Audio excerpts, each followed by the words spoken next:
அதாவது உங்களுக்கு தெரியும், கட்சியினுடைய கொள்கை மத்தியில் கூட்டாட்சி, மாநிலத்தில் சுயாட்சி.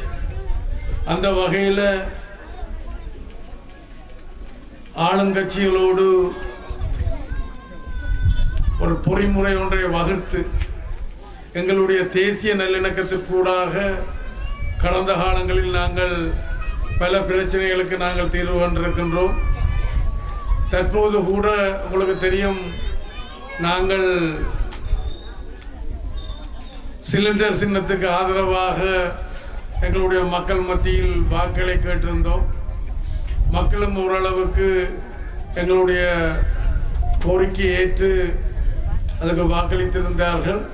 ஆனால் துரதிர்ஷ்டவசமாக தென்னிலங்கை நிலைமை அதுக்கு மாறாக இருந்தபடியினால் அது எங்களுடைய கையை விட்டு போய்விட்டது. அதே நேரத்தில் ஒரு புதிய அரசாங்கம் வந்திருக்கின்றது, நாடாளுமன்றம் கலைக்கப்பட்டிருக்கின்றது. அப்போ இன்னும் ஒரு 2.5 மாதத்தில் நல்ல முடிவுகள், நல்ல தீர்வுகள் வரும் என்று நினைக்கின்றேன். நான் மீண்டும் நாடாளுமன்றம் செல்வேன் என்று நம்புகின்றேன்.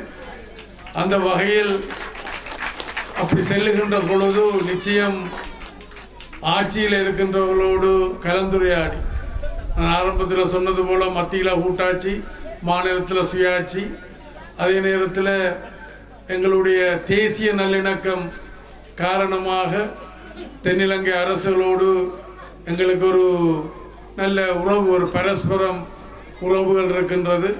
அதுபோல் தற்சமயம் ஆட்சியில் அமர்ந்திருக்கின்ற ஜனாதிபதி தோழர் அருணகுமார திசநாயக்கவோடும் ஒரு புரிந்துணர்வு இருக்கின்றது. ஆனால் அது இப்போதைக்கு நான் அதை செய்ய விரும்பவில்லை. தேர்தல் முடிந்த பிறகு, அந்த வெற்றிக்கு பிறகு ஆட்சியில் இருக்கின்றவர்களோடு கலந்துரையாடி, என்று அவர்களும் உங்களுக்கு தெரியும் ஒரு ஆயுத போராட்டத்துக்கு ஊடாகத்தான் இன்று தேசிய நீரோட்டத்தில் ஜனநாயக வழிமுறைக்கு வந்து ஆட்சியை இன்றைக்கு கைப்பற்றியிருக்கின்றார்கள். அதுபோல் நாங்களும் ஒரு காலகட்டத்தில் ஆயுத போராட்டத்தில் ஈடுபட்ட நாங்கள் இப்போ கொள்கை என்று பார்க்கின்ற பொழுது அவர்களுக்கும் எங்களுக்கும் இடையில் கொள்கையில் வேறுபாடுகள் இல்லை. அதாவது அவர்கள் ஒரு இடதுசாரி பாரம்பரியத்தில் வந்தவர்கள், இபிடிபி இடதுசாரி பாரம்பரியத்தில் வந்தது. அந்த வகையில் எங்களுக்கு இடையில் ஒரு புரிந்துணர்வு இருக்கின்றது. அது தேர்தலுக்கு பிறகு, வர இருக்கிற நாடாளுமன்ற தேர்தலுக்கு பிறகு, இபிடிபியினுடைய வீண சின்னத்தினுடைய வெற்றிக்கு பிறகு நிச்சயம் அது நிறைவேறும் என்பதை உங்களுக்கு என்னுடைய நம்பிக்கையை வெளிப்படுத்தி கொண்டு, அதைவிட நீங்கள் இன்னும் பல வகையான பிரச்சனைகளை எதிர்கொள்ளுகின்றீர்கள். இந்த தேர்தல் காலத்தை தவிர்த்து தேர்தல் முடிந்த கையோடு நான் நிச்சயம் வருவேன். உங்களோடு இந்த கிராமத்தில் வாழுகின்றவர்கள் என்னோடு நெருக்கமாக இருக்கின்றார்கள். அப்போ ஐயாத்துறை போய்விட்டார் என்பது கவலையாக இருந்தாலும் அவரது உறவினர்கள், அவருடைய பிள்ளைகள் மற்றது அவருடைய கிராமத்தை சேர்ந்தவர்கள் எல்லாம் என்னோடு இருக்கின்றார்கள் நெருக்கமான தொடர்பில்.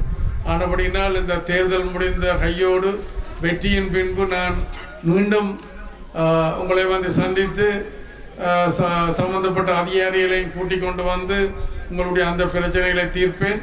அதே போல் நாங்கள் சிலிண்டர் சின்னத்துக்கு நாங்கள் வாக்கு கேட்டிருந்த நீங்கள் எங்களை நம்பி வாக்களித்திருந்தீர்கள். அப்போ அவர் ஆட்சியை தொடர்ந்திருந்தால் இந்த வேலை வாய்ப்பும் நாங்கள் விரைவில் செய்திருக்கலாம் என்ற எங்கள்கிட்ட அந்த திட்டம் இருந்தது. இந்த காங்கேசந்துறை சீமந்து தொழிற்சாலையை அது இந்த மாதிரி பயன்படுத்தி இந்த சுற்று வட்டாரத்துக்கும் யாழ் மாவட்டத்தில் இருக்கக்கூடிய இளைஞர் யுவதிகளுக்கும் அந்த வேலை வாய்ப்பை கொடுக்கின்ற ஒரு திட்டம் இருந்தது. ஆனால் துரதிர்ஷ்டவசமாக அதை கைவிட்டு போய்விட்டது.